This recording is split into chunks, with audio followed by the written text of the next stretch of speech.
علشان تخليه يندم على فراقك لازم يندم على فراقك وانتي ناجحة ومبسوطة.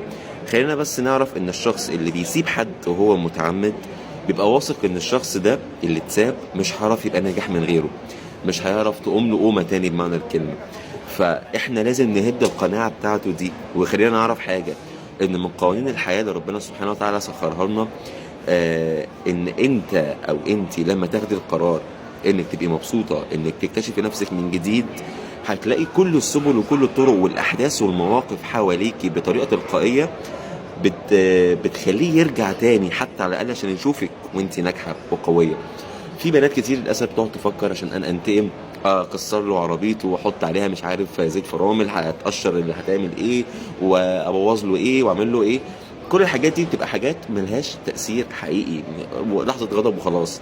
لكن النجاح بجد هو ان احنا نخليه يندم لما يشوفنا كويسين من غيره، وحطوا على كلمة من غيره دي 1000 خط، اللي هو اوكي بص مفاجأة، انا عايشة حياتي ومبسوطة وبعمل اللي انا عايزاه واللي انا حباه، وسعادتي اللي انا كنت ربطها بيك اصبحت اوريدي مش مرتبطة بيك، اصبحت مرتبطه بقناعاتي انا اللي بفرح نفسي بنفسي، ووقت النكد انا بنكد على نفسي بنفسي، انا سوري مش محتاجاك في حاجه.